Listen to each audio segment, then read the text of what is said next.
Celebrating 30 years of phenomenal trend forecasting, 5 times a week, Monday through Friday. Here's Gerald Celente with today's trends in the news. Hi, this is Gerald Celente. Happy Halloween. It's October 31st, 2017. And here are some of today's trends in the news. On the market front, only Nikkei and Hang Seng hanging a little lower. Everybody's up just a little bit. Gold's down, oil's up, but not a lot. So what's going on? Well, the markets are still anticipating those tax cuts from Trump, and that keeps pushing the markets up. Also, the earnings reports keep coming in, and they're better than expected. 73% of the companies that have reported have surpassed earnings expectations, while 66% have surpassed sales estimates, according to Thomson Reuters. And very important, October is the month when things go down big time. From the crash of 29 to the panic over there that really knocked the markets out back in 1987. It's really a time when the markets take a big hit, and they made it through. It was a good month overall. So we don't see the market decline coming. Of course, anything could happen. But then you're going into the holiday season. Trading gets a little light around December. So we got a month to play with. We don't see a correction coming until next year, the way things are going right now. But there's always the wild card that can throw that off. So October ended on a high note, but a lot of people thought it'd end on a lower note. And oil's up near 2-year highs on the belief that they're going to be cutting back more production over there in OPEC land, and others agreeing to do the same. But as we see it, you're going to start seeing more and more rigs coming online. You're going to see those inventories start building again. And you're going to see a lot more U.S. West Texas crude being shipped out. And there's a big price differential between West Texas and that Brent crude. So you're buying West Texas at a cheaper price. So that's going to add even more supply to less demand. So we believe that oil prices right now are near their peak. And gold. Gold went down again today on the expectations that that new Fed chair to replace the current Fed chair is going to raise interest rates. And again, the higher the interest rates go, lower gold goes. So gold is in now that mid-range. You have to see where it does here at this mark where it is. If it starts going below the 1250, 1225 level and then breaks below 1200, you got another $50, $80 below that. But if it starts going over 1300, it has to break smartly over it before it shows any strength. That's where we are with gold. And how about that Bitcoin, huh? Yep. $6,400 it hit today on the news that CME is going to start trading futures in it. That's right. CME said it would launch Bitcoin futures before the end of the year. So, a lot of speculation going on it, but the important thing is it keeps hitting the mainstream. And remember, this is millennial gold. It's the young people that know about this more than the older people, because when you try buying this stuff, you really have to be computer savvy to make it happen. I had to get other people to do it for me. So it's gaining mainstream acceptance. We don't see it going away. The cryptocurrency trend is real because read your TrendsJournal. Cryptocurrencies flying high or fading fast.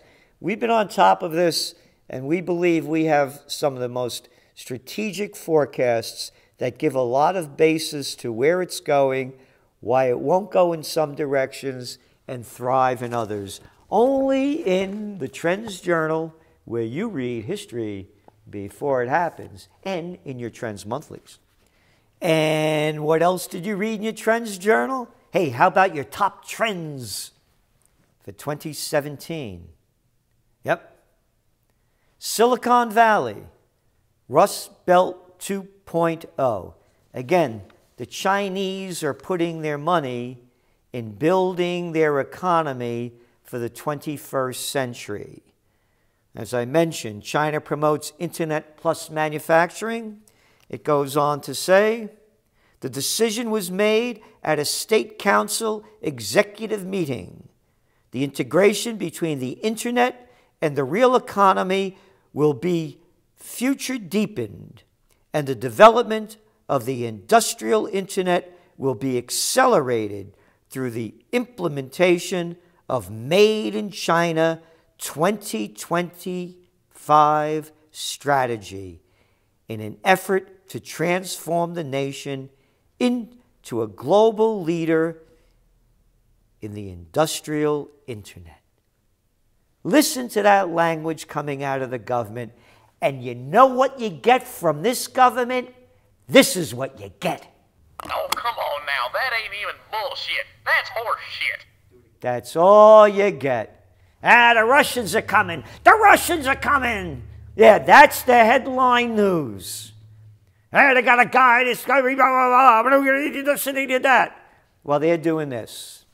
And speaking about China and what their future looks like, again, going back to the conference, the 19th National Congress of the Communist Party of China, President Xi said, in the second stage from 2035 to the middle of the 21st century, we will be building on having basically achieved modernization, work hard for a future 15 years, and develop China into a great modern socialistic country that is prosperous, that is strong, that is culturally advanced, that is harmonious and beautiful. Words that you never hear coming out of the slimy little mouths of American politicians. And to be equal about it, men and women, black and white. It's as clear as can be where the future is heading, and it's not heading in the right direction for America, because all we do is talk about war. And you know what they're talking about war in China? And by the year 2035, the modernization of the national defense and armed forces should be basically completed. 2035. Hey, they're not much in a hurry, are they? Nope. But war. They love war in America. And not love. Nobody talks about peace and love anymore. They just talk about murder. Look at the Kennedy papers that came out. Yeah. How many people were they assassinating? How much did they want to pay for the assassination of Castro? And how many other leaders did they assassinate? Oh, it's okay to kill anybody that you want. You can have some sick son of a bitch say that you should go kill somebody in another country, and don't forget to pledge of allegiance, man. I hate war, as only a soldier who has lived it can. Only as one who has seen its brutality, its futility, its stupidity. Dwight D. Eisenhower, 5-star general, supreme commander of the Allied forces, knew the stupidity of war, and you have a stupid little boy like George W. Bush and all the other freaks around him, the Colin down the crap Powell, Penis Cheney, Wolf of Shits, and all the rest of the Obamas, the Clintons, and now the Trumps, the little boy over there in his military drag at the school in New York over here in military school, killing people around the world. It's okay. We got people to kill. China has business to make. That's the difference, and that's why they speak the words they do of harmony, of cultural advancement, and beauty. What else do we have here? Home prices reach all-time highs. Yep. National home prices continue to rise, reporting a 6.1% annual gain. So, hey, what did I read yesterday? Homeowners renovate and stay put. Americans aren't moving, in part because inventory levels have fallen near multi-decade lows. And home prices are rising. And they go on in this story, they can't figure out why people aren't moving up and why millennials aren't moving out of the house with their parents, because the jobs stink. That's why. And the rich are getting richer. That's all this market is about. U.S. deal-making activity hits $22 billion. Corporate America's enthusiasm for deal-making has roared back as U.S. companies yesterday unveiled merger plans valued at a combined $22 billion, with future $150 billion worth of deals being negotiated. That's where the money is going.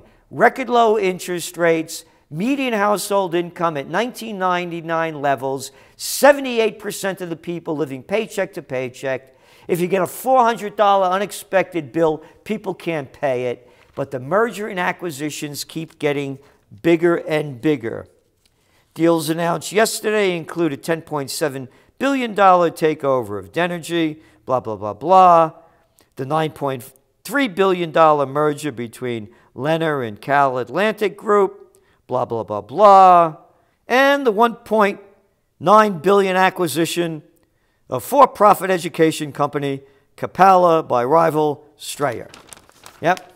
Oh, another one. Axo in paint deal. Yeah, how much is that one? A couple of $1 billion here and there. And again, one merger and acquisition after another as Americans save less, spend more. Americans are saving less as the economy and stock market heat up, and they boost spending on big-ticket items like cars and refrigerators. The U.S. savings rate fell to a 10-year low. Consumer incomes are not rising fast enough to sustain solid growth, and that is a warning sign of future trouble, said Joel Naroff, chief economist of Naroff Economic Advisors. Consumer incomes are not rising fast enough. You get it? That's why people are staying put in their homes. That's why all the money is going to the top. And people are spending. Credit card debt now is at record levels.